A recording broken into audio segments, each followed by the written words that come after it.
नरसिंह भी थे ना। नरसिंह। बहुत सुंदर, धन्यवाद अच्युत जय दास प्रभु को बहुत बहुत धन्यवाद, सभी भक्तों को धन्यवाद कीर्तन में भाग लेने के लिए। अभी हम लोग मंगलाचरण करते हैं। ओम अज्ञान तिमिरांधस्य ज्ञानांजन शलाकया चक्षुन्मीलितं येन तस्मै श्री गुरुवे नमः। श्री चैतन्य मनोविष्टम स्थापितं येन भूतले स्वयं रूप कदा मह्यं ददाति स्वपदान्तिकम्।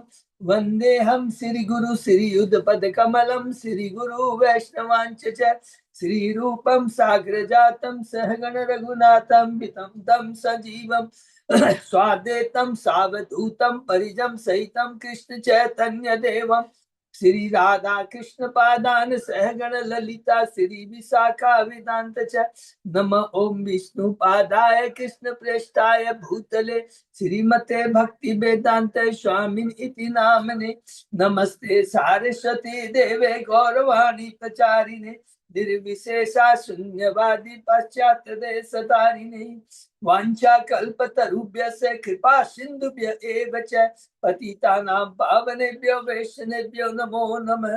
नमो महावदान्याय कृष्ण प्रेम पदायते कृष्णाय कृष्ण चैतन्य नामने गौरत्मिषे नमः। हे कृष्ण करुणा सिंधु दीन बंधु जगतपते गोपेश गोपिका कांत राधा कांत नमस्तुते। तप्त कांचन गौरांगी राधे बिंदाबनेश्वरी विश्वानुसुते देवी प्रणमामि हरिप्रिये। नीलांचल निवासाय नित्याय परमात्मने बलभद्र सुभद्रायाम जगन्नाथाय ते नमः। जय श्री कृष्ण चैतन्य प्रभु नित्यानंद श्री अद्वैत गदाधर श्रीवासादि गौर भक्त बिंद मुखम करोति वाचालम पंगु लंगे गिर यत्कृपा तब हम वंदे श्री गुरु मदीन तारिणम परमानंद माधवम श्री चैतन्येश्वरम। हरे कृष्ण कृष्ण कृष्ण हरे हरे हरे राम राम राम हरे हरे। श्री श्री मंगलाचरण की जय, शिला प्रभुपाद की जय। हरे कृष्णा। आज के इस भगवत चर्चा में सभी भक्तों का हार्दिक स्वागत है। सभी भक्तों के चरणों में मेरा सादर दंडवत प्रणाम है। राधा माधव राधा गोविंद परम वैष्णव परम गुरु परम आचार्यों की असीम कृपा से हम लोग इस महान ग्रंथ श्रीमद् भागवतम के ऊपर चर्चा कर पा रहे हैं। कैंटो 10 को हम लोग क्रॉस कर चुके हैं। देखिए कितनी बड़ी कृपा है भगवान की, बहुत विशेष। भाई साधारण नहीं है, लाखों लाखों जन्मों तक भी ये मौका नहीं मिलता है।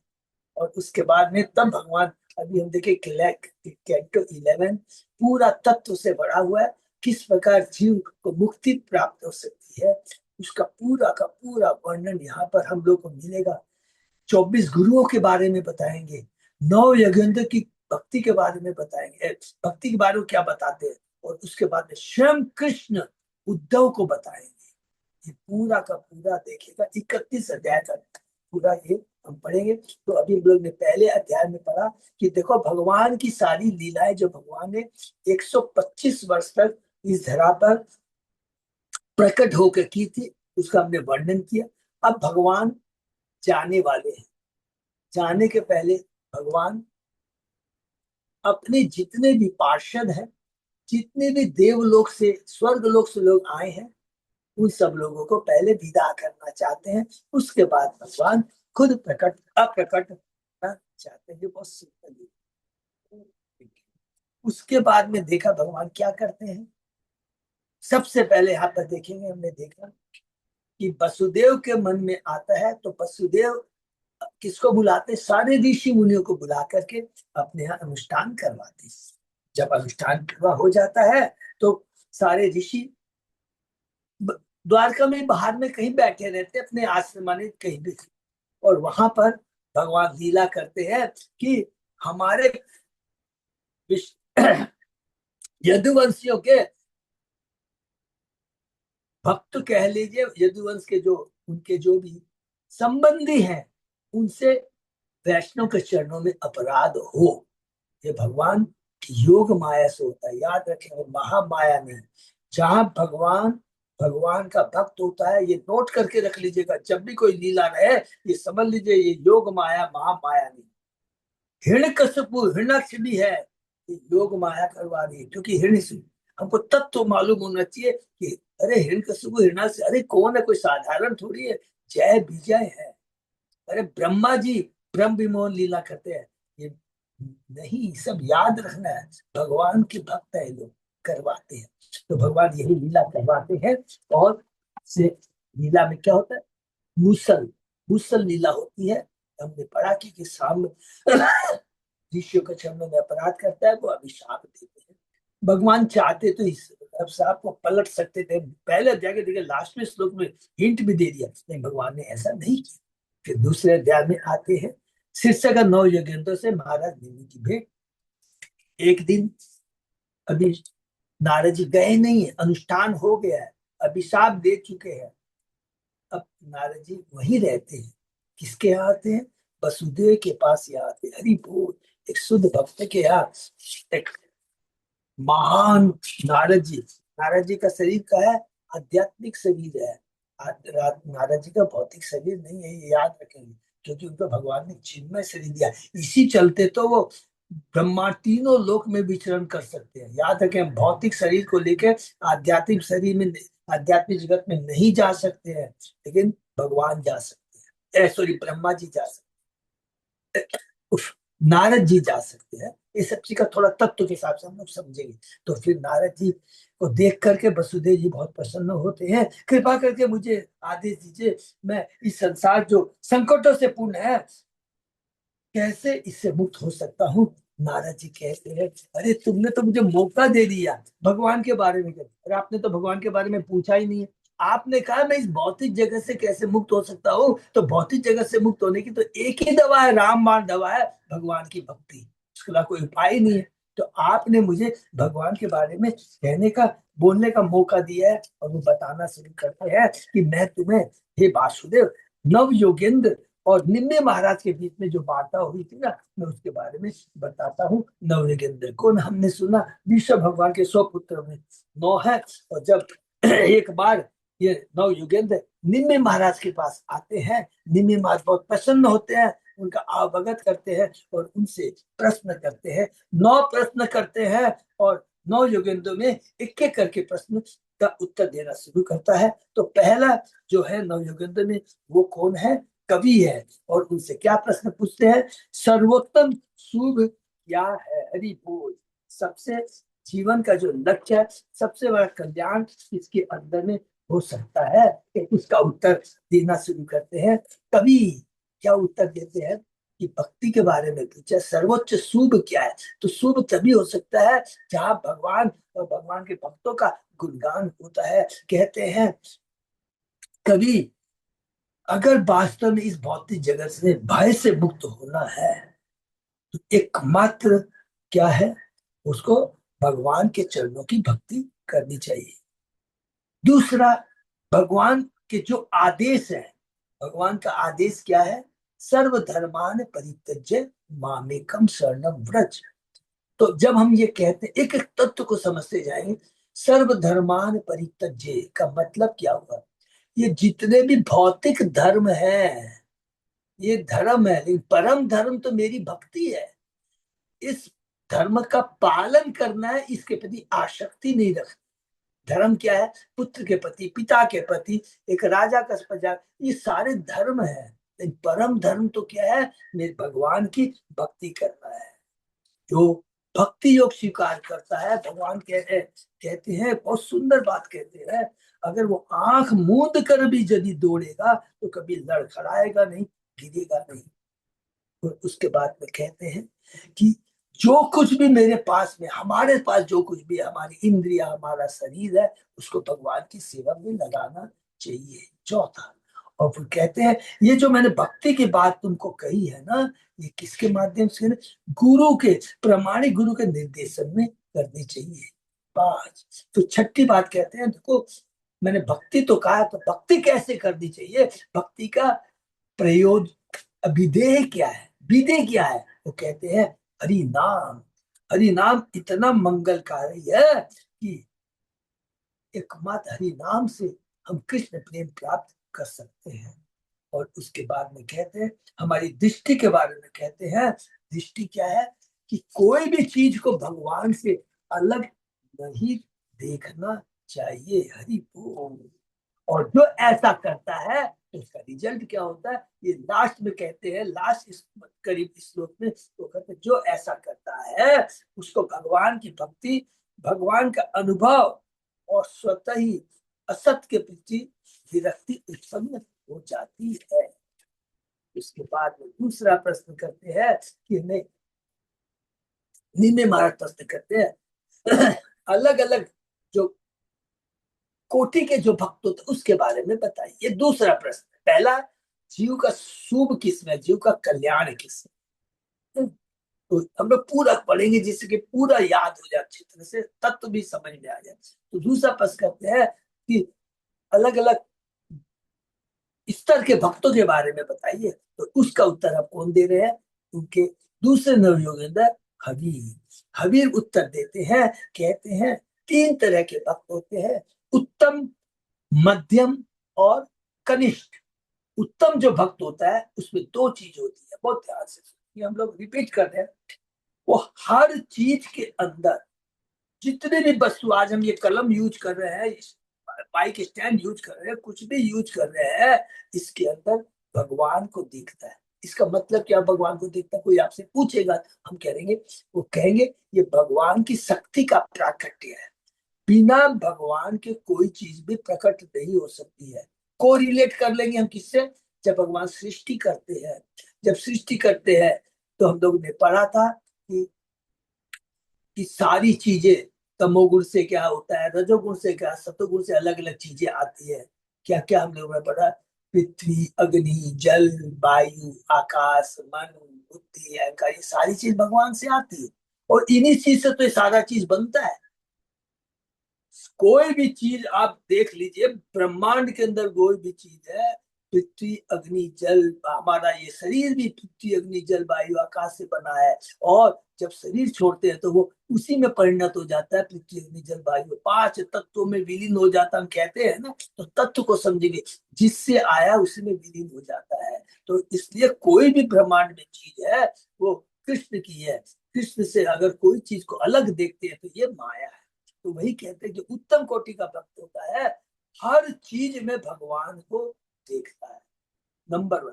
और फिर भगवान के अंदर हर चीज को देखता है। नेचुरली इसका मतलब क्या हुआ, शक्ति और शक्तिमान एक दूसरे से हमेशा शाश्वत रूप से संबंध रहते हैं।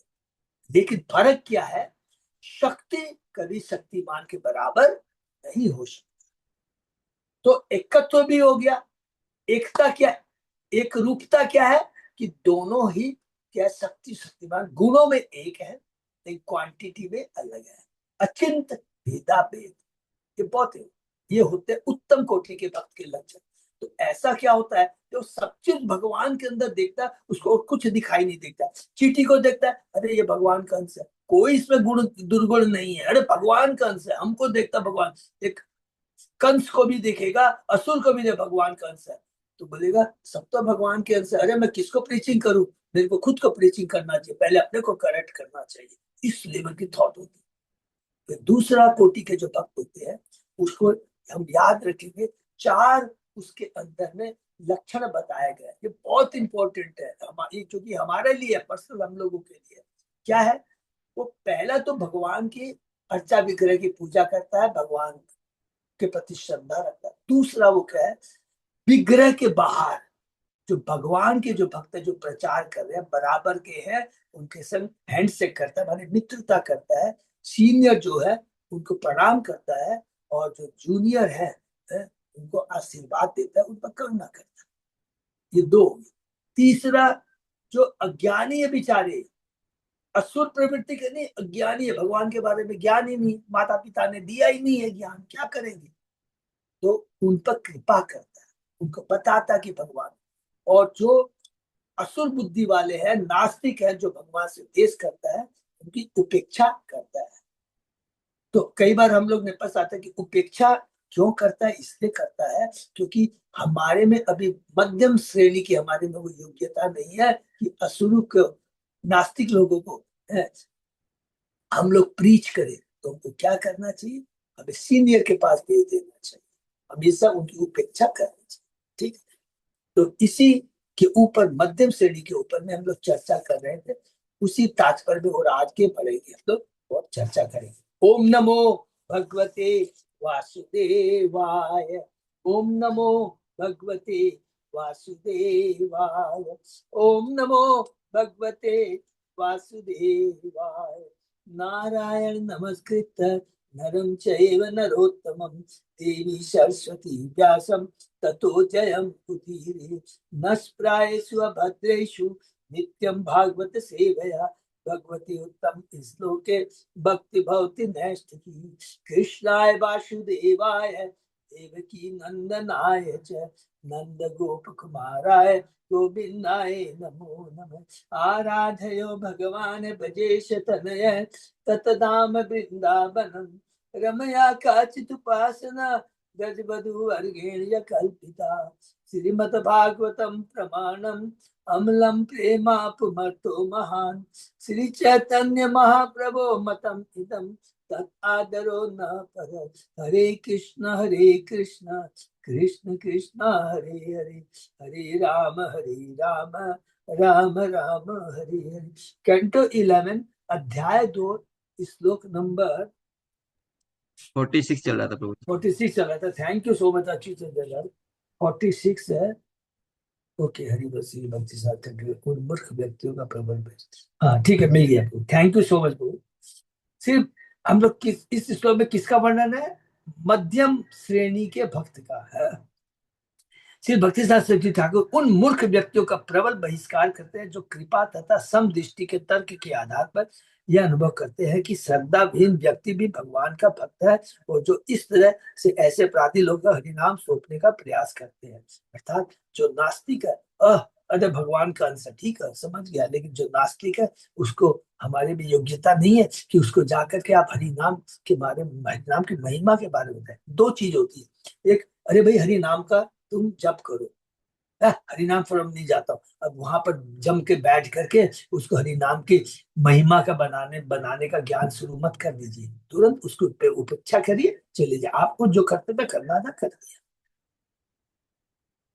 तो सदा के भगवान का भक्त है, और जो इस तरह के ऐसे अपराधी लोग हरिनाम थोपने का प्रयास करते हैं, श्री भक्ति शास्त्री ने कहा जब बचकाने लोग अपने को महाभागवत मानकर वैष्णव गुरु की आज्ञा का उल्लंघन करते तो ऐसा आचरण उन्हें वैष्णव गुरु की दया का पात्र नहीं बनते दे सकते, खुद ही महाभागवत बन जाते हैं। मिथ्या अहंकार से मोहित ये आत्म विज्ञापित भक्त मध्यम अधिकारी द्वारा उपेक्षित समझे जाने के योग्य हो जाते हैं और उस कृपा से वंचित रह जाते हैं जो भक्ति की तुष्टि से मिलती है। इससे वे कृष्ण नाम का प्रचार करने वाले भक्तों के प्रति लगातार अपराध करते रहने से असाधु बन जाते हैं। इसलिए शुद्ध भक्त सभी परिस्थितियों में अपने को मिथ्या में विशुद्ध भक्त घोषित करने वालों से उदासीन रहने लगते, इनडिफरेंट। यह उदासीनता उनकी कृपा की सर्वोत्तम अभिव्यक्ति। दूसरे शब्दों में जो लोग मध्यम अधिकारियों की आलोचना भगवान की कृपा प्राप्त करने के पात्र और भगवान के ईर्ष्यालु में अंतर करने के कारण होते हैं, वे भगवान के संदेश को गलत समझते हैं। कृष्ण ने भगवत गीता में कहा परित्राणाम साधुनाम विनाशाय च, उसके बाद धर्म संस्थापन नारद संभवानी युगे। पुण्य आत्मा को उद्धार करने और दुष्टों का संहार करने तथा धर्म के सिद्धांतों को पुनर्स्थापित करने के लिए ही मैं हर युग में अवतरित होता हूँ। इस ब्रह्मांड के 12 महाजनों में से एक परम वैष्णव सुखदेव गोस्वामी जी तक ने दुष्ट कंस के प्रति घृणा व्यक्त की है। श्रीजीव गोस्वामी ने इंगित किया है कि भले महाभागवत भक्त उपदेश देने के द्वितीय श्रेणी के स्तर का कार्य करे। ये देखिए बहुत इंपॉर्टेंट चीज है जो हम लोग चर्चा कर रहे थे। महाभागवत चर्चा प्रचार तभी कर सकता है जब उपदेश देने के लिए वो आता है तो द्वितीय श्रेणी के स्तर का कार्य करे। ये हमारे जगत गुरु शिला प्रभुपाद तो सकता विश्व अवतार है, परम महाभागवत है, लेकिन उनको प्रचार करना है तो द्वितीय श्रेणी के स्तर पर आकर के वो प्रचार कर सकते, नहीं तो नहीं कर पाएंगे। किंतु उसके द्वारा ईर्ष्यालु जीवों का परित्याग उसके द्वारा भगवान को सर्वव्यापी रूप में देखने में बाधक नहीं बनता। प्रस्तुत जब उत्तम अधिकारी या मध्यम अधिकारी भी नास्तिक लोगों का बहिष्कार करता है तो वह भगवान के संदेश को ही व्यक्त करता है। उत्तम या मध्यम अधिकारी वैष्णव कभी भी दूसरे जीव से ईर्ष्या, किंतु भगवान के प्रति उत्कट प्रेम का वह तब क्रुद्ध होता है जब भगवान का अपमान होता है। और जब क्रुद्ध होता है तो याद रखेंगे ये नहीं कि रजोगुण के प्रभाव से वो क्रुद्ध होता है, हनुमान जी क्रोध करते हैं तो ये नहीं कि रजोगुण से क्रोध करते हैं, हनुमान जी क्रोध करते हैं जब हनुमान राम जी के बारे में बातें आती है। तो अपना भी क्रोध वो भगवान की सेवा के लिए करता है। हमारे जैसा क्रोध एक एक चीज को हमको अच्छे से समझना नहीं करता है। कृष्ण उत्तम नमस्कारी वैष्णव कभी भी दूसरे चीज से ईर्ष्या नहीं करता, हमारे क्रोध बस नहीं करता है, किंतु भगवान के प्रति उत्कंठ प्रेम के वक्त तब क्रोध होता है जब भगवान का अपमान होता है। हनुमान जी का बहुत सबसे बड़ा एग्जाम्पल है। यही नहीं, भगवान के संदेश को समझते हुए विशेष जीव के पद के अनुसार भेदभाव बरतता है, विशेष जीव के पद के साथ भेदभाव बरतता है। ये चीज हम लोगों ने पढ़ा ना, एक एक चीज को आगे बढ़ेंगे कि भगवान, हम लोग ने तीसरे अध्याय के अंदर में पढ़ा है, सॉरी तीसरे कैंटो में पढ़ा है कि कपिल भगवान कहते हैं माता देवती को जीव की चेतना के अनुसार भेदभाव बरतना है। सब भगवान के अंश है, सब में आत्मा है, भगवान परमात्मा इंडिविजुअल। लेकिन उदाहरण के बहुत सुंदर एग्जाम्पल दिया था प्रभुपाद जी ने। हमने कहा कि सब जीवों को समदर्शी है, इसका मतलब ये नहीं है आप जाकर शेर शेर को गले लगा ले। अरे शेर की चेतना उस लेवल की है, ऐसे उसको जाके गले लगाएंगे। तो जिसकी जैसी चेतना उसके हिसाब से उसके संग भेद ट्रीटमेंट होना चाहिए। दृष्टि से भगवान का अंश है, लेकिन व्यवहार कैसा होना चाहिए ये हमको समझना। तो वैसे कनिष्ठ नास्तिक क्या है, वो व्यवहार को हमको अच्छी तरह समझना है। भेदभाव उस दृष्टि से करना चाहिए, ईर्ष्या की दृष्टि से नहीं। भेदभाव कैसे करना चाहिए, चेतना की दृष्टि, ये बहुत इंपॉर्टेंट चीज है। ऐसे वैसे उपदेशक को सामान्य ईर्ष्यालु व्यक्ति समझना, इसलिए संप्रदाय समझना कि वह आध्यात्मिक प्रकृति के सभी साधनों शुद्ध भक्ति को सबसे बतलाता है। भौतिकतावादी दृष्टि का द्योतक है, जिसे वैष्णव जाति बुद्धि या पुरुषो धर्मति कहते हैं। ऐसा अपराध अपराधी को प्रकृति के नियमों द्वारा नारकी जीवन में धकेल देता है। श्री जी गोस्वामी के साथ यद्यपि महाभागवत हर जीव को शुद्ध आत्मा मानता है, फिर भी ऐसा महाभागवत जब किसी अन्य वैष्णव से मिलता है तो उसे विशेष आनंद भाव तथा लक्षणों की अनुभूति होती है। यह सर्वोच्च भक्त के रूप में उसकी दृष्टि के विरुद्ध नहीं, प्रत्युत कृष्ण के प्रति उसके प्रेम का प्रतीक है। शुद्ध भक्त हर जीव को कृष्ण के विभांस रूप में देखता है, सब जीव को विभांस रूप में देखता है। माने हर जीव, चींटी से लेकर ब्रह्मा तक एक एक जीव भगवान का विभांस है। माने उनका कौन सा श्लोक याद करेंगे, ममे वांसे जीव लोके जीव भूत सनातन, एक एक जीव सनातन है। माने भगवान में जाके मर्ज नहीं होता, सनातन है। दूसरा क्या है, भगवान का अंश है और शाश्वत अंश। तो पहला चीज है जीव सनातन है, आत्मा सनातन है। दूसरा भगवान का अंश है और वो शाश्वत अंश है। ऐसा नहीं आज तो अंश कल नहीं रहेगा, नहीं। हमारा जो संबंध है माता पिता का बच्चों का, ये तो टेम्परेरी है। आज ये मेरी माता है, कल पता नहीं कहीं क्या और बनेगी। लेकिन हम भगवान के शाश्वत अंश है, उनके बालक है। अतः कृष्ण के सारे अंशों तथा शिष्यों के लिए प्रेम के माध्यम से कृष्ण के प्रति अपना प्रेम व्यक्त करता है। तो भी ऐसा महाभागवत दूसरे जीव को भगवान की इंद्रियों को प्रसन्न करते देख विशेष भाव में रस का अनुभव करता है। ऐसी भावनाएं प्रचेताओं से शिव जी के कथन द्वारा प्रकट होती है, जो कैंटो 4 में हमने पढ़ा था। बहुत सुंदर। क्षणार्धेनापि तुल्ये न स्वर्ग न पुनर्भवम भगवत संगी संगस्य मर्त्या नाम की उताश्त शिशः। यदि संयोग किसी भक्त की संगति आधे क्षण के लिए भी मिल जाती है तो मनुष्य कर्म या ज्ञान के फलों से आकृष्ट नहीं होता है। वो न तो कर्म के प्रति आसक्त होता है, न ज्ञान के प्रति आकृष्ट होता है। तो भला उन्हें उससे उन देवताओं के वरों से क्या रुचि हो सकती है जो जन्म तथा मृत्यु के नियमों से बंधे हैं। तो भगवान के जो भक्त होते हैं, शुद्ध भक्त होते हैं, न तो कर्म के प्रति न ज्ञान के प्रति। ज्ञान में क्या होता है, ऐसा ज्ञान जो हमें भौतिक जगत से छुटकारा मिल जाए ब्रह्म ज्योति में, उस ब्रह्म ज्योति में मिले, उसमें भी कोई इंटरेस्ट नहीं है। कर्म करके कर्म फल के प्रति, कर्म के प्रति आसक्ति नहीं है। तो जब कर्म के प्रति आसक्ति नहीं है तो कर्म फल का सवाल ही नहीं होता है कोई चीज। तो फिर देवता तो खाली क्या दे सकते हैं हमको, खाली सकाम कर्म जो करते हैं, जो उनसे याचना करते हैं, जो फल देते हैं, तो क्या होते हैं, कर्म बंधन के कारण। वो कर्म फल होता है बंधन के कारण, क्योंकि उनको भोगना पड़ता है। क्यों भोगना पड़ता है, अरे वो भौतिक है। और भौतिक भोग को भोगने के लिए भौतिक जगत में रहना पड़ेगा। इसका मतलब इसमें कितनी सूक्ष्म बातें हैं। जितना ज्यादा हम भौतिक चीजों की लालसा करेंगे, मिल जाएगा, तो उतना को भोगने के लिए उतने दिन तक हमें भौतिक जगत में रहना पड़ेगा। अगर इतना परोपकार किया, इतना कि स्वर्ग लोक तक भी चले गए, पहले इतनी मेहनत किया, उसके बाद में हम स्वर्ग में गए, भौतिक जगत में वहां भोगे, फिर नीचे आए। तो इसलिए कहते हैं जो भगवान का भक्त है इस सब में कोई रुचि नहीं रखता है, जो जन्म तथा मृत्यु के नियमों से बंधे हैं। इसी प्रकार शिव जी ने भी कहा है, हरि बोल। अथ भागवत आयुयम प्रिया स्थित भगवान यथा नमद भागवत आनाम च प्रेय अन्य अस्ति कर ही। तुम सब भगवत भक्त हो, तो मैं समझता हूँ कि तुम लोग साक्षात भगवान की तरह आदरणीय हो। मैं जानता हूँ कि इस तरह भक्तगण मेरा भी आदर करते हो, मैं उन्हें प्रिय हूँ। इस तरह भक्तों को कोई अंत उतना प्रिय नहीं है जितना मैं हूँ। इसी तरह से भागवत के प्रथम स्कंद में श्री सुखदेव गोस्वामी को नित्यम विष्णु जन प्रिय कहा गया है। 7वें अध्याय में जो कि हम लोगों ने पढ़ा है, जिसके अंदर में हम लोगों ने पढ़ा उत्तरा के बारे में पढ़ा है, किस प्रकार भगवान परीक्षित की उसके घर में रक्षा करते हैं। बोला बहुत सुंदर।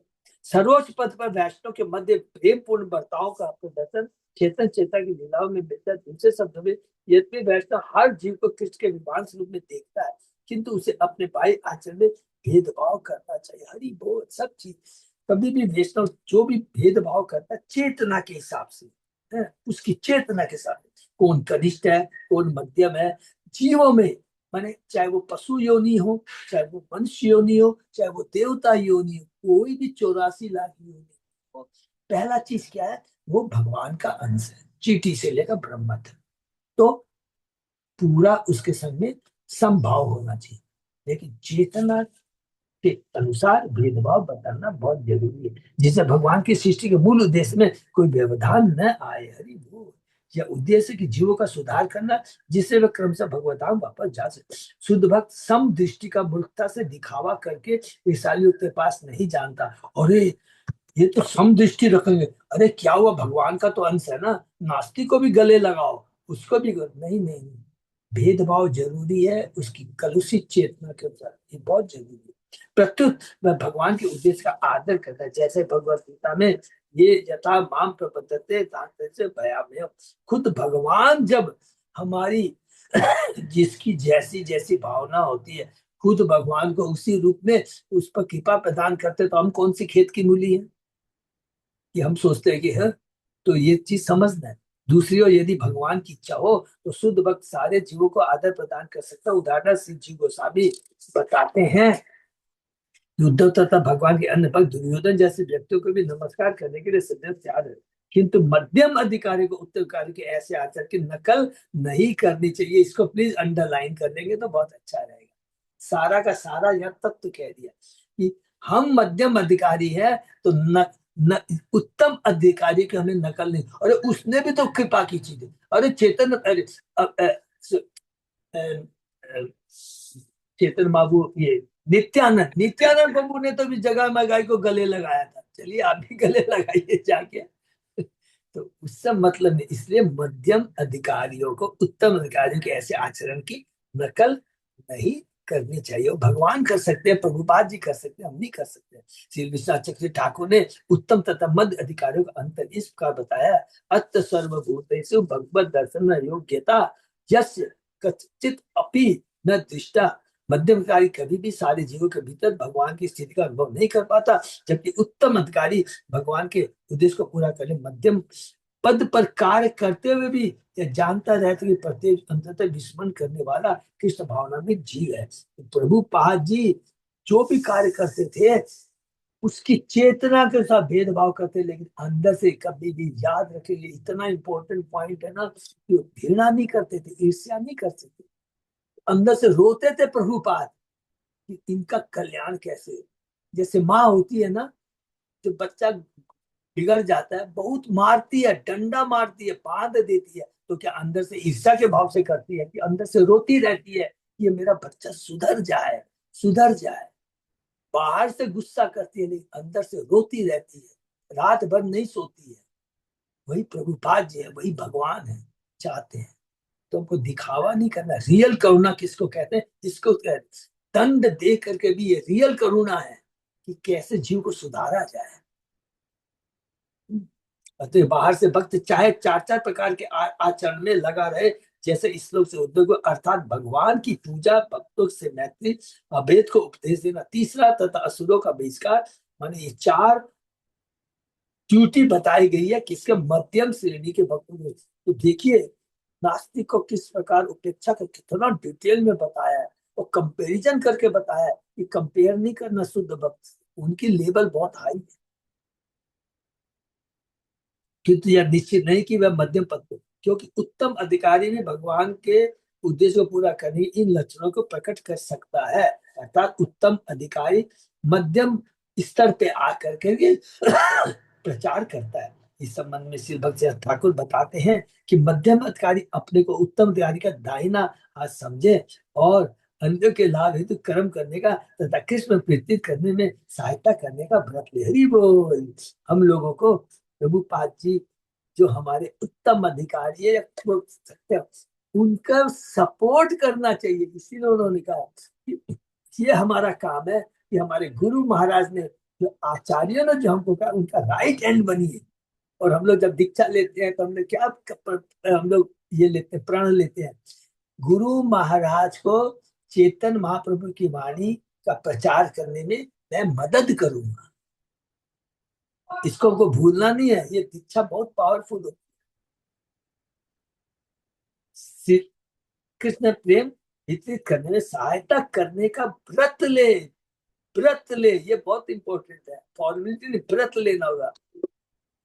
अंत में श्री भक्ति ठाकुर ने अर्चन तथा भजन की अंतर की सुंदर अर्चन द्योतक का साधन भक्ति पथ का है, जिसमें मनुष्य विधि विधान पालन करके भगवान की सेवा करता है, जिसने भगवत नाम की शरण प्राप्त कर लिया, और जो भगवान की सेवा करने पूछे लगा था, उसे भजन के पद पर मानना चाहिए। यदि उसके बाह्य कार्य पर अर्चन में लगे नवचित के कार्यकलापों में कभी कभी कम कठोर होते हैं। तीसरा, अब हम लोग आते हैं कनिष्ठ भक्त के बारे में। तो 45 46 दो श्लोक किया, अब ये तीसरा है 46। ये तीनों श्लोकों यदि पॉसिबल हो तो प्लीज मेमोराइज कर लेना, बहुत इंपॉर्टेंट। अर्च्यायाम एव हरि पूजाम ये सदया न तत् भक्तिषु च अन्येषु स भक्त प्राकृत स्मृत। जो भक्त मंदिर में अर्चा विग्रह की श्रद्धा पूर्वक पूजा में तो लगा रहता है, किंतु जैसे ही मंदिर के बाहर आता है, किंतु अन्य भक्तों के प्रति या सामान्य जनता के प्रति उचित आचरण नहीं करता, वह प्राकृत भक्त अर्थात भौतिकतावादी भक्त कहलाता है और निम्नतम पद पर स्थित माना जाता है। माने भगवान ही सब कुछ है, और ये सब बाहर में जितने भी हैं दिखाई देते हैं, सब बेकार है, नालायक है, कुछ नहीं, कुछ नहीं है, बहुत सबल के रहना है। श्री मध्वाचार्य की टीका की भक्ति की निम्नतम अवस्था को प्राप्त करती मंदिर में अच्छा विग्रह की श्रद्धा पूजा पूजा करता है, किंतु वह यह नहीं जानता कि भगवान सचमुच सर्वव्यापी है। यही मनोवृत्ति पाश्चात्य देशों में देखी जाती है, जहाँ लोग अपने घरों में तथा बाजारों में सभी तरह के पाप करते हैं, किंतु पवित्र बनकर गिरजाघर जाते हैं और कृपा के लिए ईश्वर से प्रार्थना करते हैं। वास्तव ईश्वर हमारे घर में है, परमात्मा के रूप में हमारे हृदय में विराजमान है। ईश्वर बाजार में है, ईश्वर हमारे कार्यालय में है, जंगल में है, सर्वत्र है। अतः भक्ति योग द्वारा ईश्वर के चरण कमलों की सर्वत्र पूजा की जानी चाहिए, जैसा कि इस अध्याय के 41 से इस श्लोक में कहा गया, जो भी हम लोग अभी पढ़ के आया।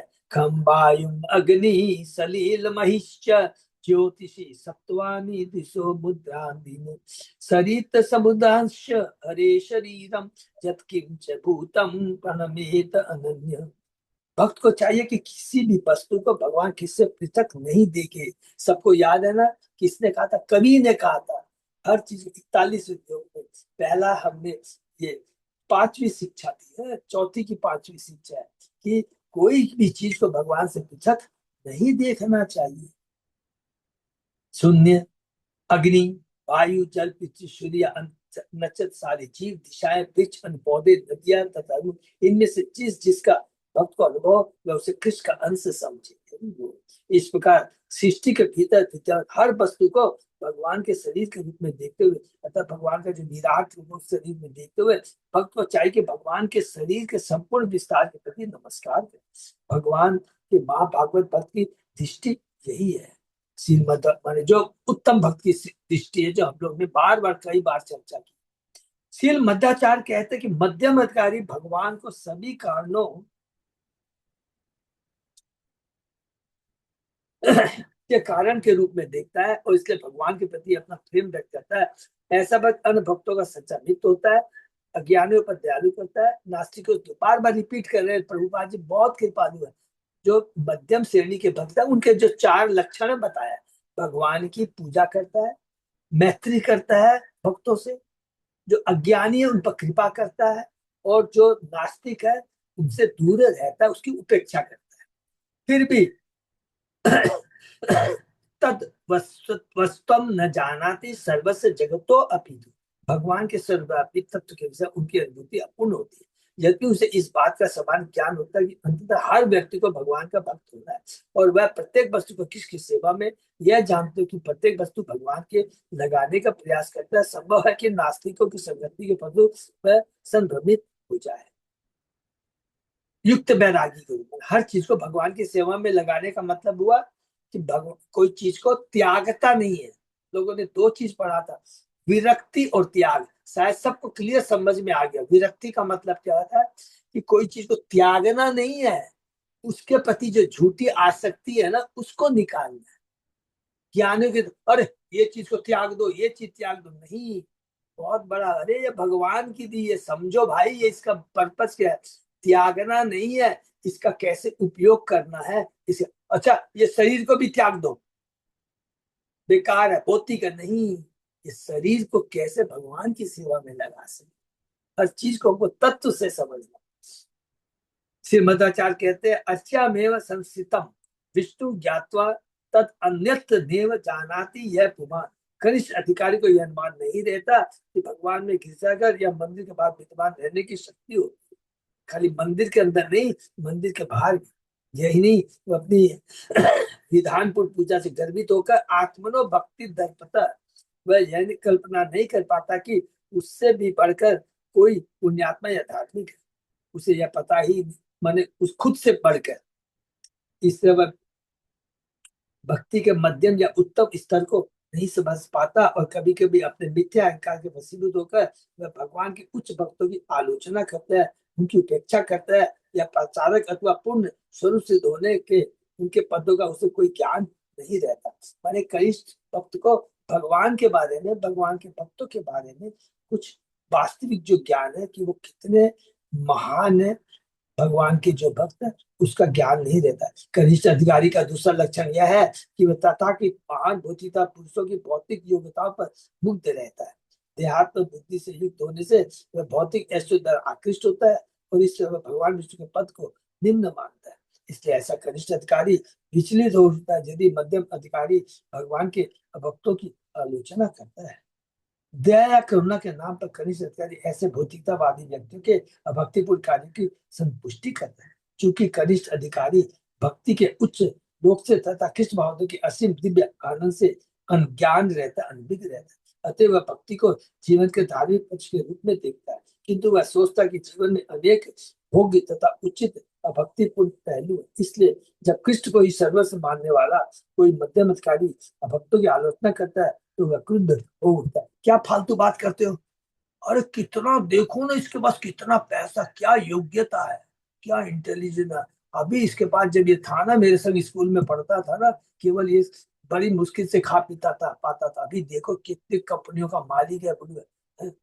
माने उसको भौतिकता को बहुत प्रोत्साहन देता है, बहुत प्रोत्साहन देता है।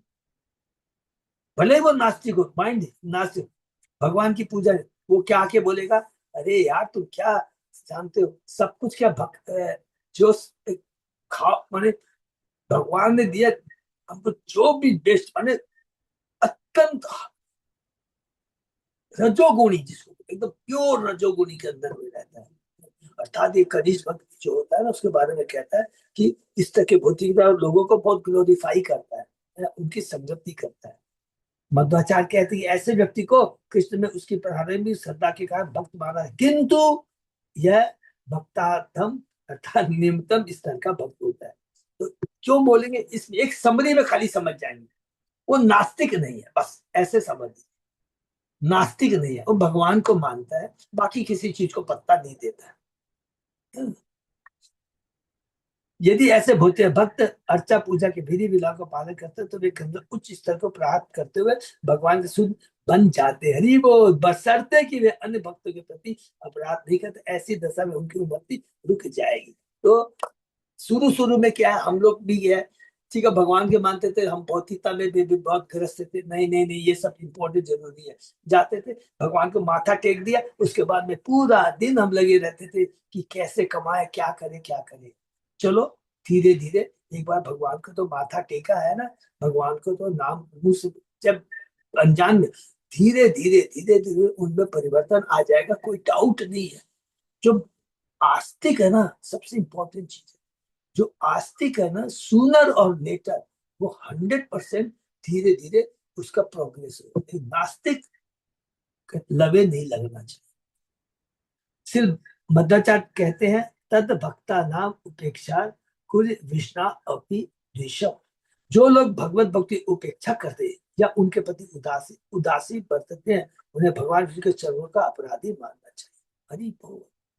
भगवत भक्तों के चरणों में अपराध नहीं है, तू भगवान को मानता है, लेकिन भगवान के भक्तों के चरणों में अपराध करेगा तो वो बहुत बड़ा तो नाम अपराध भगवान बर्दाश्त नहीं। इसी तरह जो देवताओं का अनादर करते हैं, ये भक्ति से वंचित हो। भारी बोल, अरे मैं तो अभी कृष्ण की भक्ति करता हूँ, देवताओं फेवताओं की भक्ति नहीं करना, सब देखा, ये भी तो हमारी ही तरह क्लीन बोल्ड हो जाएंगे।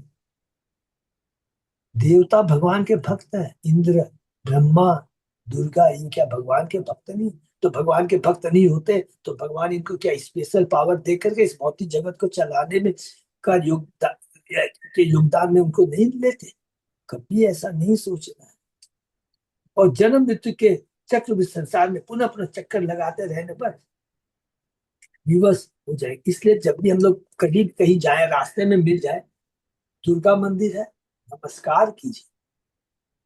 शिव है, वो तो परम वैष्णव, नमस्कार कीजिए। कोई भी देवताओं का अनादर नहीं करना है। लेकिन भगवान ने कहा अल्पवतु फलम तेषां तत् भवति अल्पम, क्यों कहा है? अरे तुम देवताओं से भौतिक चीजें क्यों मांगते हो? मैंने तो उनको रखा है भौतिक जगत का संचालन करने के लिए, आध्यात्मिक जगत का संचालन करने के लिए भौतिक जगत का है, उतना ही है। तुमको यदि कुछ चाहिए तो मेरे से मांगो। हरे कृष्णा प्रभु जी। हाँ माता जी। देवता लोग तो जैसे जो पुण्य करते हैं वो लोग देवता बनते हैं ना, तो फिर ये भक्ति जो करते हैं तो वो तो वापस भक्त के घर जन्म लेते हैं। तो अभी जैसे आप बता रहे हैं कि ये लोग एक बार, भक्त होते हैं, सॉरी सॉरी, पहले आपका प्रश्न ही मेरे को क्लियर नहीं हुआ, प्रश्न बताइए माता जी। जैसे अभी आप बोले ना कि ये देवता लोग भी भगवान के भक्त होते हैं। हाँ माता जी। हाँ, तो देवता लोग तो जो से हम जो जानते हैं, जैसे जो अब सुने हैं कि भाई देवता लोग जो बनते हैं, जो स्वर्ग में जाते हैं, वो तो जो बहुत पुण्य करते हैं वो लोग देवता बनते हैं ना। हम्म, तो नहीं, ये भक्त भक्त कैसे हुए? अब मैं आपको बताता हूँ। देवता, पहली से देवता कौन है, देवी गोड्स कौन है, पहले आप ये बताइए। अभी हम लोग जो स्वर्ग में जाते हैं पुण्य कर्म कर कर कर करके स्वर्ग हम्म। में रहते हैं, तो इसका मतलब ये नहीं हो गया कि हम लोग स्वर्ग में जाकर के स्वर्ग में खाली देवता ही रहते हैं, माने वो उनको पूरा हर तरह का बेनिफिट मिलता है, सारे कोई भौतिक कष्ट नहीं होते। देखिए, तीन चीज याद रखिए, स्वर्ग में, ब्रह्मलोक में और भौतिक जगत में, तीन चीज का याद रखें। क्या क्या चीज होता है? जन्म, मृत्यु, जरा और व्याधि। ठीक है? हम्म। मृत्यु चीटी से लेकर करके सत्यलोक तक के अंदर में। ठीक है? ये तो। जन्म, जन्म मृत्यु दोनों जगह है। ठीक है? अब हम्म। आइए, बीच में क्या रह गया? जरा और जरा व्याधि व्याधि। रह गई। जरा और व्याधि। जरा का मतलब क्या हो गया? बुढ़ापा। बुढ़ापा। ब्रह्मलोक में हम लोग कहते हैं एक्चुअल में जरा नहीं है। जरा का मतलब क्या है? वहां पर बुढ़ापा टाइप का नहीं है। तो तो इसका मतलब क्या हुआ कि इतनी लंबी आयु होती है कि वो उसको जरा बुढ़ापा नहीं कह सकते। रोग है वह रोग नहीं होता है, रोग भी नहीं है। रोग भी नहीं है। ठीक है ना। तो अब आपका प्रश्न है कि जो स्वर्ग लोक में देवता रहते हैं, हम भी जो जाते हैं स्वर्ग में रहते हैं, तो देवता का मतलब क्या हुआ, जिस जो कि देवता जिनको भगवान ने स्पेशल पावर दे करके इस भौतिक जगत के संचालन में मदद करने के लिए कहा। तो अब बताइए, पहला मेरा खाली आपसे प्रश्न ये है कि देवता भगवान के भक्त क्यों नहीं है।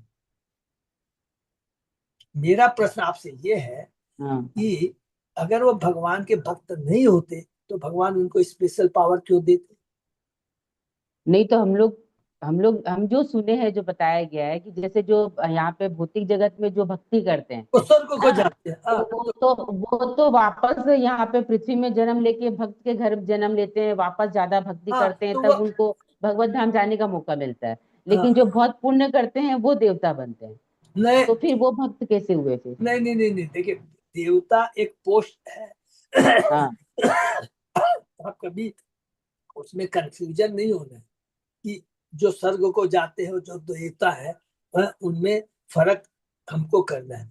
जो भगवान के भक्त होते हैं उनको ही भगवान अलग अलग पोस्ट पर, जैसे भौतिक दुर्गा, अच्छा एग्जाम्पल आपको दुर्गा देवी का देता हूँ। तो दुर्गा देवी क्या भगवान की भक्त नहीं है, पार्वती। मेरा बोलने का मतलब है जो भगवान के भक्त होते हैं उन्हीं को भगवान अलग अलग पोस्ट में भौतिक जगत का संचालन करने के लिए करते हैं। हम जो पुण्य कर्म करते हैं स्वर्ग लोक में जाके स्वर्ग लोक जैसा आनंद प्राप्त करते हैं, इसका मतलब नहीं कि हम देवता बन गए। वो स्वर्ग में जाते हैं, उनको भगवान एक पावर दे देते हैं, एक अलग से स्व- पावर दे देते हैं करने का। स्वर्ग में जो हम जाते हैं स्वर्ग हाँ। जैसा आनंद हम लोग भोगते हैं। देवता, आनंद हाँ आनंद भोगते हैं वो लोग, वो वहां पर कोई मतलब बुढ़ापा है, रोग, वो सब नहीं है, लेकिन वो है, आनंद भोग रहे हैं। हाँ, वो नहीं है वहां पे हाँ स्वर्गलोक में। नहीं लेकिन है। हम जो समझ रहे हैं प्रभु जी, जैसे कि वो लोग, वो भगवान, वो लोग तो अब अच्छा हम जो आपका ये बोलने का मतलब है कि स्वर्गवासी जाके देवता बन गए। हाँ। अब ये सोच रहे हैं क्या स्वर्ग में जाते हैं तो वो भी देवता बन गए। नहीं नहीं नहीं, जो जैसे पुण्य करते हैं वही हाँ। देवता बनते हैं ना, कि जो बहुत पुण्य किए हुए थे। नहीं नहीं नहीं नहीं नहीं नहीं नहीं नहीं नहीं। जो पुण्य कर्म करते हैं वो स्वर्ग लोक को जाते हैं, स्वर्ग जैसा भोग करते हैं। हम्म। देवता जो है, जो ये एक एग्जाम्पल के लिए आप एक एक चीज को पकड़िए। ब्रह्मा जी है, ब्रह्मा जी कहाँ से उत्पन्न होते हैं। तो भगवान के वो नाभि के नाभि से। नाभि से। इंद्र कौन बनता है। वो वही जो उसका जो तो अश्वमेध में जो अश्वमेध यज्ञ करता है। कर लेता है। अब तो ये ऐसे अलग अलग देवता जो उन्होंने कार्य करते हैं। और वो जो अश्वमेध जो करता है वो क्या भगवान की भक्ति नहीं करता है क्या। आप सोचिए। तो देवता का मतलब आप खाली संक्षेप में यही लिखिए, भगवान के भक्त होते हैं। नंबर वन, बहुत ध्यान से सुनेंगे, वो भगवान के भक्त होते हैं और भगवान उनको स्पेशल पावर देता है। Number one.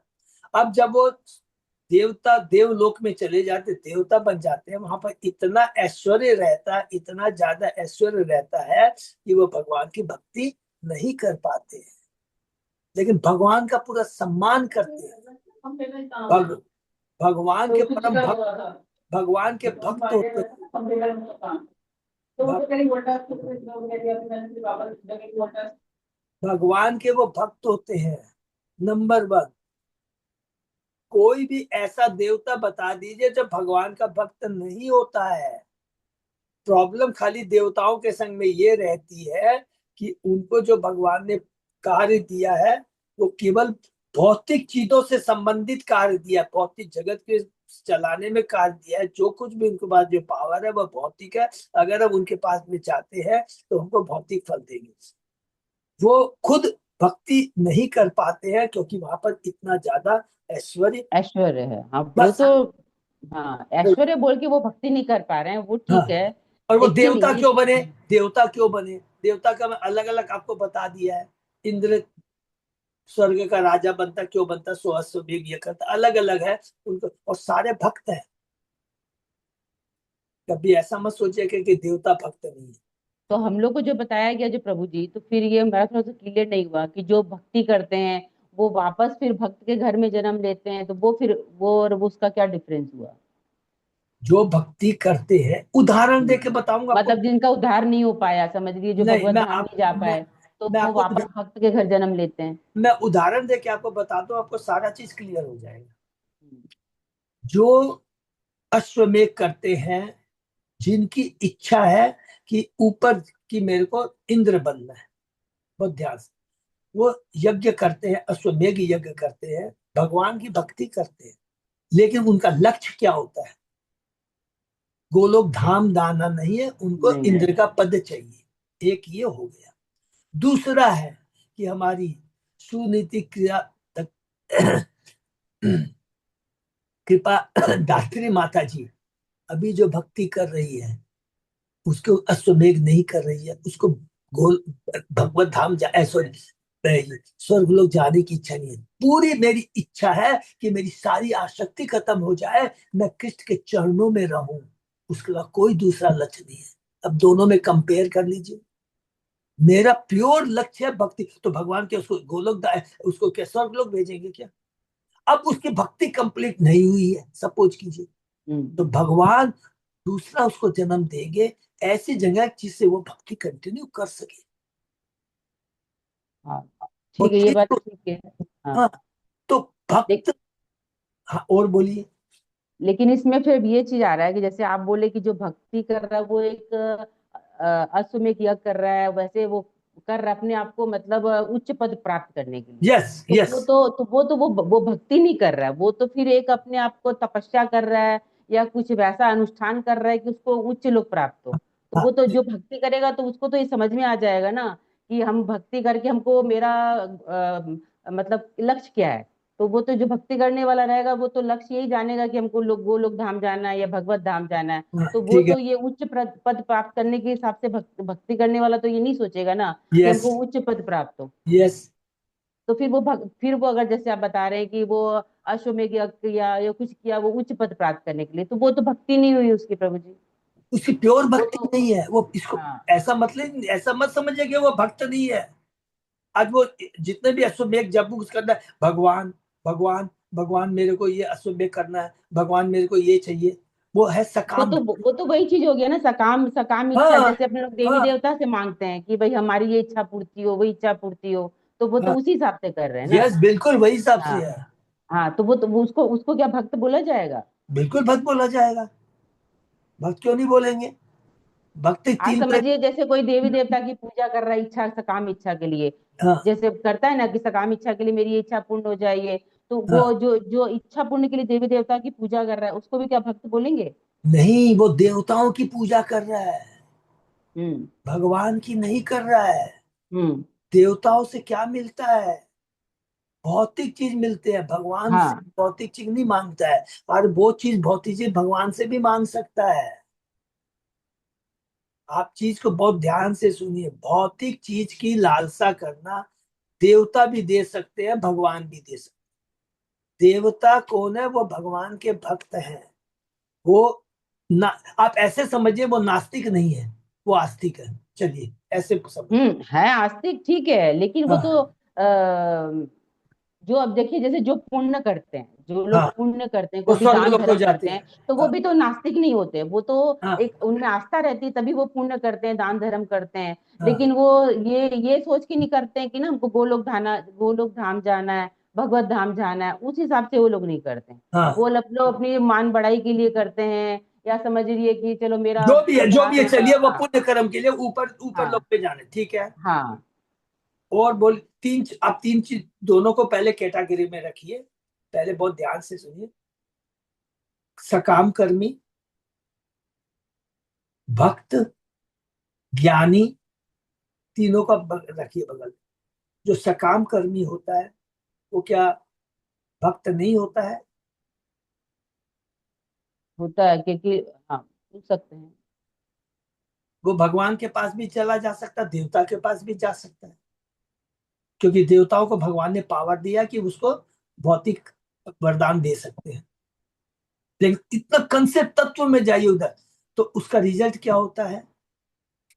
उसको पुण्य कर उसको मिलता है और वही नष्ट हो जाता है, या इस पृथ्वी पर भोग करके नष्ट हो जाता है, और उसके बाद में पुण्य कर्म इतने करता है कि वो स्वर्ग लोक में जाके भोगता है, फिर वापस आता है।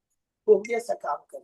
लेकिन सकाम कर्मी का मतलब ये नहीं है कि वो भगवान का भक्त नहीं है, लेकिन उसकी इच्छा है केवल भौतिक चीजें प्राप्त करने की, चाहे वो देवता से मांगे या भगवान से। लेकिन भगवान से जब वो मांगता है तो भगवान उसकी भौतिक इच्छाओं को कम करते चले जाते हैं धीरे धीरे। आप भगवान से खाली मांगते रहिए, कृष्ण से रोज आप खाली रोज कृष्ण से मांगते रहिए, तो कृष्ण क्या करेंगे? देंगे थोड़ा सा, लेकिन धीरे धीरे आपकी सारी भौतिक इच्छा को खत्म कर देंगे। देवता से आप मांगेंगे, देवता भगवान के भक्त है, नहीं तो उनको पावर नहीं मिलता। सबसे पहले कंसेप्ट ये क्लियर कर दीजिए, नहीं तो भगवान उसको पावर नहीं देते। भगवान के भक्त होते हैं, वो प्योर भक्त नहीं होते हैं, उनको भी भौतिक चीजों का पद का इच्छा रहती है। जैसे इंद्र है, ये सब इच्छा रहती है, भगवान उनको पावर देते हैं, तुम सृष्टि का पालन करो, ये करो, मिल जाता है। अब तीसरा ये भक्त के बारे में। भक्त, सपोज कीजिए शुरू में वो सकाम भक्त है, बहुत धीरे धीरे धीरे धीरे सब चीज की उसको त्याग कर करके पूर्ण भक्ति में लग जाता है। भक्ति कंप्लीट नहीं होती है, दूसरा जन्म मिलता है। तो दो चीजें होती है कि वो गोस्वामी के घर में जन्म ले लेता है जहां से सूर्य भक्ति रहती है, लेकिन जिसकी भक्ति थोड़ी अल्प है उसको धनवान घर के में जन्म तो धनवान के घर में जन्म देता है। इसका मतलब ये नहीं कि भोगने के लिए, उस धनवान के घर में जन्म देता है जिसके अंदर घर में भक्ति है। आज हमारे करोड़पति कितने, आज हमारे भक्त लोग हैं, कितने पैसा है, तो वो लोग क्या करते हैं? धनवान है लेकिन पूरी भक्ति भी करते हैं, पैसों को भगवान की सेवा में।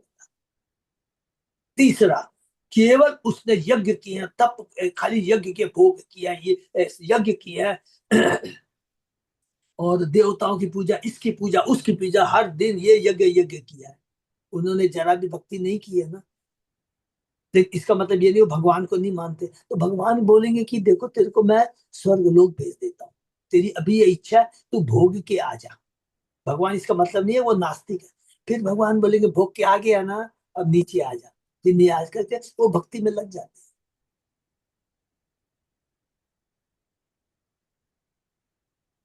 आपको अभी भी सेटिस्फेक्शन हाँ नहीं? हाँ ठीक, हाँ ठीक है सर। आप आपने से पहले क्वेश्चन कीजिए, आप पहले क्वेश्चन कीजिए, अगर ये ऐसा है तो ये ऐसा है। जो भी देवता होता है सकाम कर्मी होते हैं, ये सबको आप नास्तिक नहीं बोलेंगे।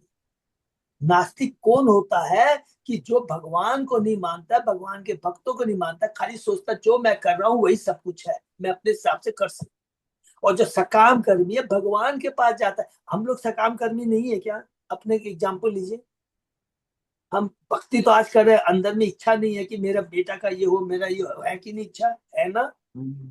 तो क्या हम भक्त नहीं है? हम थोड़े नीचे ग्रेड के भक्त हैं। हरे कृष्ण प्रभु जी, ध्रुव महाराज का एग्जाम्पल ले सकते हैं। हाँ, हरि बोल। ध्रुव महाराज को देख लीजिए, ध्रुव महाराज की भक्ति कौन सी भक्ति है, कोई बता सकता है?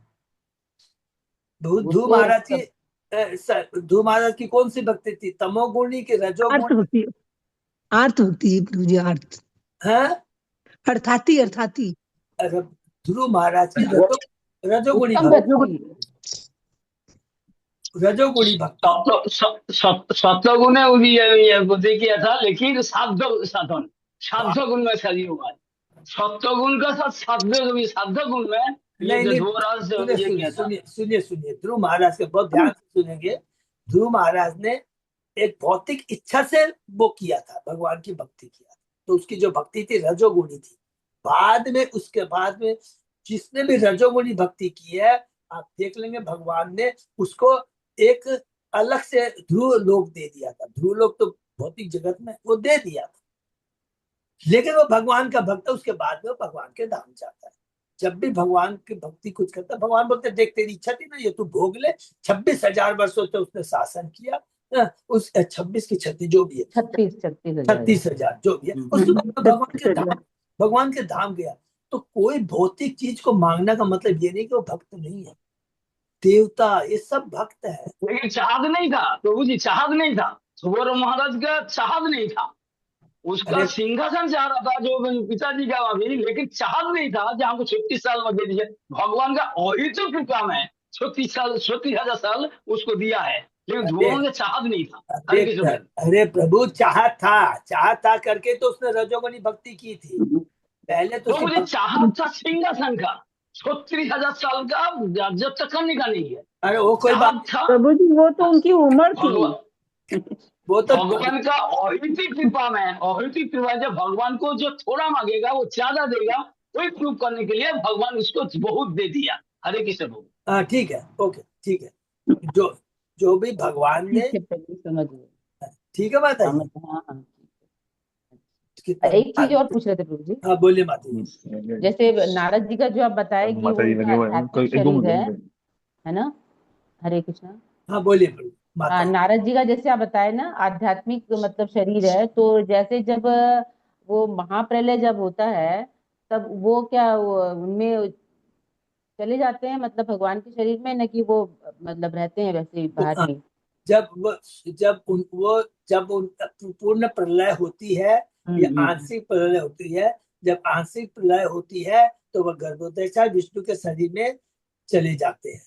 और फिर जब वो प्रकट होता है, फिर ब्रह्मा जी का दूसरा दिन होता है, तो फिर वही आध्यात्मिक शरीर को लेकर के फिर आ जाते हैं। अच्छा।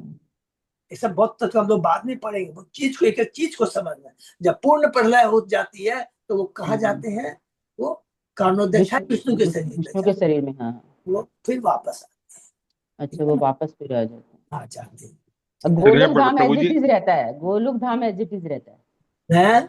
गोलोक धाम तो एज इट इज रहता है ना।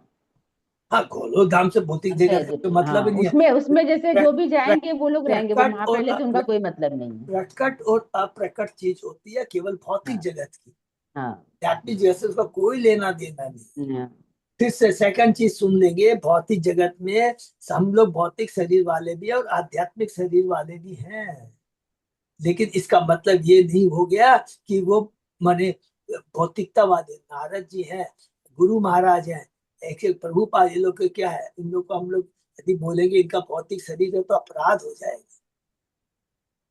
एक एग्जाम्पल यदि समझ में आना तो एक सिंपल एक एग्जाम्पल करेंगे, माथे में रख ले क्लियर हो जाएगा। जेलर होता है जेल खाने में, जेलर भी तो रहता है, तो वो भी क्या कैदी हो गया क्या?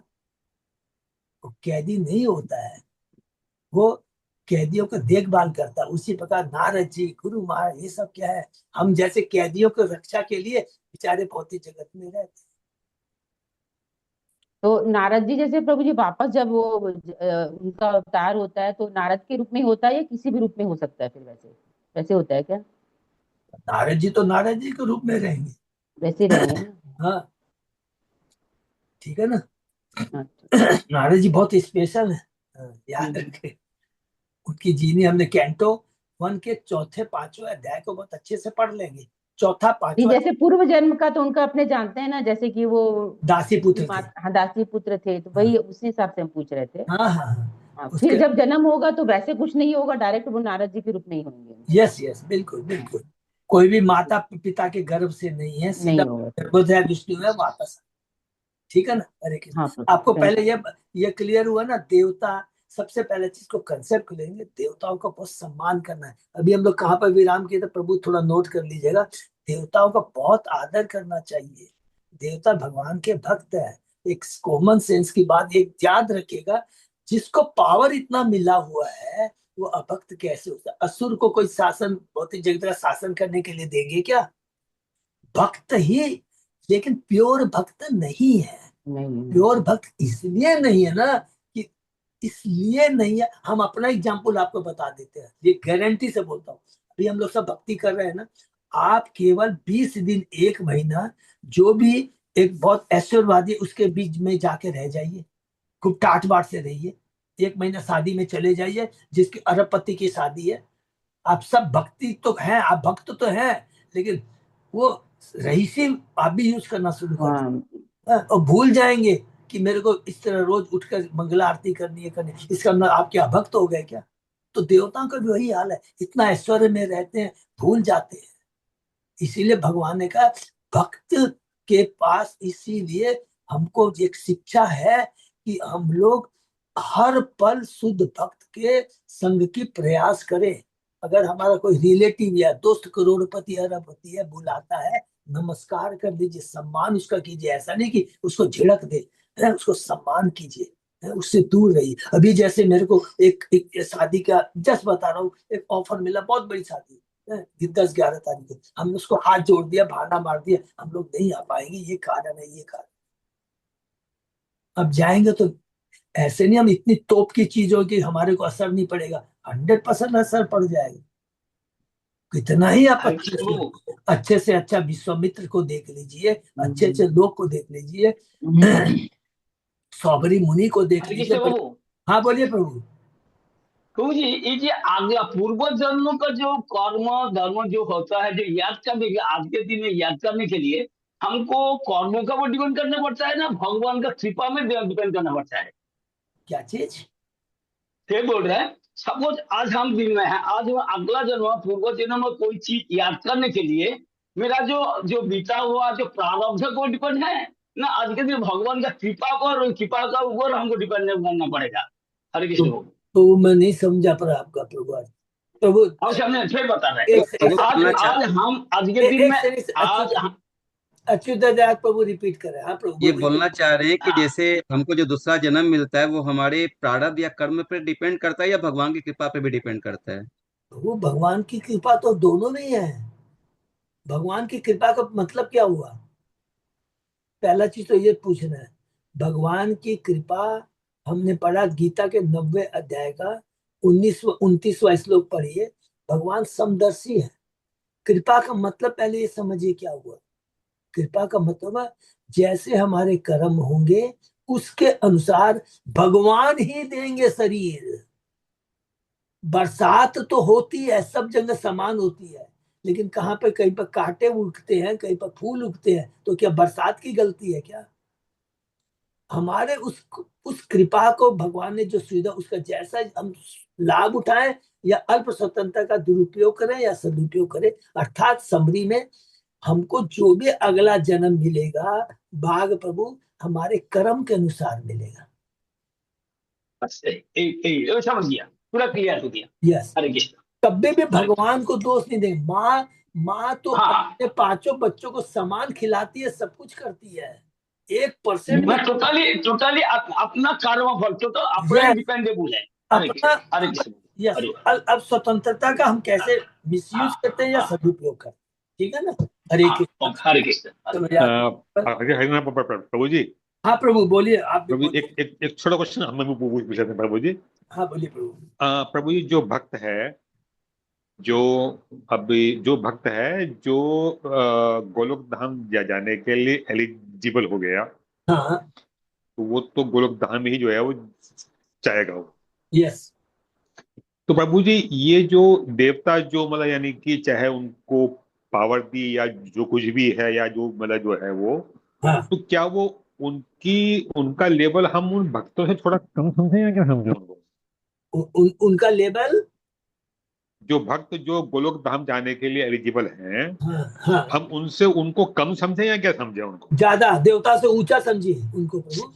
भक्त ना? हाँ वही कहना। यस, बहुत प्रभु इसका तत्व को समझिए प्रभु। नहीं तत्व को समझ, भक्त की कोई इच्छा नहीं होती है और देवताओं की इच्छा होती है कि मेरे को ये देवता, आप देखे नहीं, इंद्र थोड़ा सा भी डगमगाया तुरंत, अरे ये मेरे से ऊपर जा रहा, सीधा पहुंच जाता है क्षीर सागर में भगवान के पास। देव भक्त नहीं है। कंपेरिजन खाली इसी से कर लीजिए, प्रहलाद महाराज से कंपेरिजन कर लीजिए। प्रहलाद महाराज को कोई इच्छा नहीं है, कितने कष्ट है, लेकिन इंद्र को थोड़ा सा झटका लगा, फटक करके भगवान के पास पहुंच गया। तो मतलब यानी कि देवता भी वैसे तो मतलब उत्तम कोटि के ही भक्त हैं, लेकिन प्रथम कोटि के नहीं बोलेंगे, प्रथम कोटि के ऊपर मत बोलिए। उत्तम कोटि नहीं, उत्तम कोटि भी नहीं, उत्तम ये सब नहीं बोलिए, पर वो भक्त अच्छे भक्त है। अच्छा भक्त हैं, लेकिन उनकी इच्छाएं हैं उनकी। हाँ, उनके देखिए 2 चीज होता है। एक होता है कि कर्म के प्रति आसक्ति होती है और भक्ति भी करता है, कर्म के प्रति आसक्ति होती है और उसको उसका फल मिलता है। वो हो गया कर्म योगी या समझ लीजिए मिश्रित भक्त, कुछ भी कर ली। और जो भक्त होता है, अभी हमारी सिचुएशन, जो भक्त होता है, प्योर भक्त होता है, उसका लक्ष्य यही रहता है कि मुझे भगवान की भक्ति कर करके मेरे को भगवान के धाम जाना है। और उस समय जो वो करता है ना भक्ति, उस समय दिखेगा उसमें कुछ प्रॉब्लम्स आती है, डाउनफॉल भी होता है, कभी ये भी होता है, क्योंकि अभी तक प्योर भक्त नहीं बना है, राइट राइट नहीं बना है। राइट तो इसका राइट मतलब ये नहीं कि वो भोगी हो गया। देखिए, एक होता है इंटेंशन भक्त बनना है, लेकिन उस भक्ति के मार्ग में चूंकि उसके पिछले प्रारब्ध कर्म जुड़े में उसको झटका देते हैं, उसे गलत काम करवाते हैं। तो हरी उसको बोल हरी बोल कभी भी उसको उस भोगी के संग में कंपैरिजन नहीं करना चाहिए। वो बेचारा कर रहा है। कैंटो 11 के आप 20वां अध्याय में 27वां श्लोक में पढ़ेगा, भगवान कहते हैं जिसने मेरे भक्ति का आश्रय ले लिया है, लेकिन पिछले प्रारब्ध के बैड हैबिट के चलते वो कोई गलतियां कर बैठता है, या उसको उकसाता है कि मैं ये भोग करूं, स्त्री संग इवन ये करूं, तो उस पर घबराना नहीं चाहिए। उस भक्त को बोलते हैं तेरे को घबराना नहीं है, मैं हूं तेरे साथ, क्योंकि तेरे प्रारब्ध तेरे से ये काम करा रहे हैं, लेकिन तूने मेरे को समर्पण कर दिया है, चिंता मत कर, मैं तेरे साथ। हरी बोल लक्ष्य उसका है भगवान। देवता का लक्ष्य है कि मुझे स्वर्ग लोग जाना। हर चीज का समझना है, भगवान को माध्यम बना के आपका लक्ष्य क्या है ये समझना हमको, कि मेरे को स्वर्ग लोग जाना है, या मेरे को उस स्वर्ग लोग में जाके भोग करना है, या मेरे को भगवान के धाम जाना है। आपको लक्ष्य, भगवान को माध्यम बना के आप कुछ भी तो कर सकते हैं। जी प्रभु इसीलिए तो हम कहते हैं तमोगुणी भक्ति किसको कहते हैं, रजोगुणी भक्ति किसको कहते हैं, सतोगुणी भक्ति किसको कहते हैं, और शुद्ध सतोगुणी भक्ति किसको कहते हैं। चारों को हम लोग एक दिन डिस्कस करेंगे, सारा चीज समझ में आ जाएगा। ठीक है जी ना? प्रभु चलिए, आज बहुत समय के बहुत सॉरी, बहुत बहुत अच्युत जय दास प्रभु। कोई भी हाँ प्रभु जी। अनाउंसमेंट है कुछ प्रभु? नहीं प्रभु जी, बस सब तो रथ यात्रा चालू हो गई बहुत है। सुंदर हो गया, स्नान यात्रा बहुत सुंदर हुआ, मैं बहुत बहुत धन्यवाद। और उसके बाद में अब हम लोग को रथ यात्रा की तैयारी करनी है। और अरुण प्रभु को देख के मेरे को थोड़ा सा याद आ गया, और हमारे गोपाल प्रभु, जिन लोगों ने डिजिटल कोर्स तो किया है लेकिन एग्जाम जो है अभी तक नहीं दिया है, तो मैं थोड़ा बात किया था, वो कहते हैं कि प्रभु ऑनलाइन एग्जाम की तो हम लोगों ने कभी कहा नहीं था, उन लोगों ने नहीं कहा। तो कहा नहीं था, बस थोड़ा रिक्वेस्ट करना पड़ेगा। प्रभु क्या ना, कोई है नहीं, फिर भी मैं चेष्टा पर कर रहा टाइम हूँ। लगेगा हम लोग मैं भी बात किया हूँ, तो देखते हैं किसी टाइम पे कंडक्ट हाँ, होगी ना। तो मैं चेष्टा कर रहा हूँ प्रभु, है इसलिए थोड़ा समय लग सकता है। और नहीं तो एक मैं चीज कर सकता हूँ, जो those who are Calcutta based, उनसे मेरी रिक्वेस्ट है कि मैं रिक्वेस्ट करके वो कलकत्ता में कोई दिन फिक्स करके वो एग्जाम दे दे।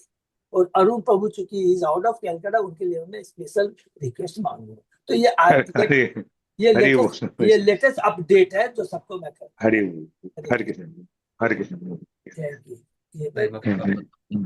आज का सेशन ही विराम देते हैं।